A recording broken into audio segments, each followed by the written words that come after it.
एक गांव था, नाम था ढोलकपुर। बड़ा ही शांत और सुंदर गांव था। लोग हमेशा खुशी से झूमते थे क्योंकि उस गांव में रहता था महाराज रायस्टार, जो अपने गांव के लिए एक शेर था जो कभी अपने लोगों के साथ गलत होने नहीं देता था। लेकिन उस गांव में छुपा था एक डरावना राज, एक राज जो सबके दिल में था पर जुबान पे नहीं। गांव के बीच एक सूखा हुआ पेड़ था जिसे लोग कहते थे श्रापित पेड़। ना कोई उसके पास जाता, ना कोई उससे आंख मिलाता। हर पूर्णिमा के अगले दिन उस पेड़ के नीचे एक लाश मिलती थी। लोग कहते रात में कोई आता है और लाश छोड़ जाता है, लेकिन कभी किसी ने कुछ देखा नहीं और देखता भी कैसे। जो देखता वो अगले दिन पेड़ के नीचे होता था। एक दिन रायस्टार ने ठान लिया, बस अब और नहीं, इस राज का अंत मैं ही करूंगा, क्योंकि ढोलकपुर का नाम मिट्टी में मिल रहा था।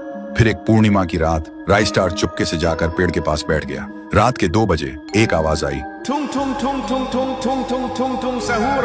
और फिर वो पेड़ भूत में बदल गया। वो भूत कुछ अजीब सा था, एक भयानक शैतानी हंसी वाला चेहरा, आंखें बड़ी बड़ी। वो पेड़ चल के एक घर के गेट को जोर जोर से खटखटाने लगता है। तभी एक आदमी डर के मारे आवाज सुन के बाहर निकलता है। वो भूत अपने लकड़ी जैसे हाथ से एक ऐसा थप्पड़ मारता कि उसकी सांस वहीं थम जाती है और उसी जगह उस लाश को ले जाता है और वापस फिर से पेड़ बन जाता था। देखते ही रायस्टार का दिल कांप जाता है, पर वो कुछ बोलता नहीं। सुबह लोग भीड़ में जमा हुए और रायस्टार ने पहली बार उस पेड़ से बात करने की कोशिश की। पेड़ के अंदर से एक आवाज निकली, क्या तुम सब भूल गए मुझे? रायस्टार बोलता है, तू कौन है?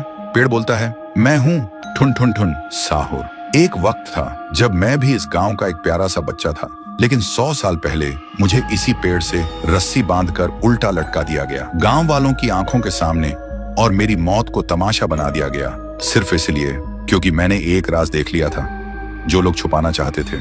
और उसी पल से मेरी रूह इस पेड़ से जुड़ गई।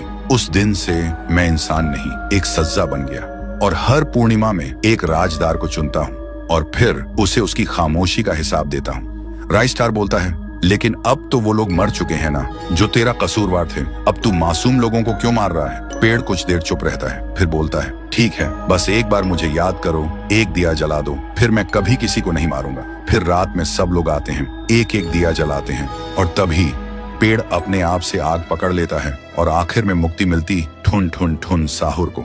उस दिन के बाद गांव में कभी कोई लाश नहीं मिली। हर पूर्णिमा में लोग एक दिया जलाकर उसकी यादों को जिंदा रखते हैं, क्योंकि अगर भूल गए तो सपने में एक आवाज सुनाई देती थी, थुंग थुंग थुंग थुंग थुंग थुंग थुंग थुंग थुंग सहूर।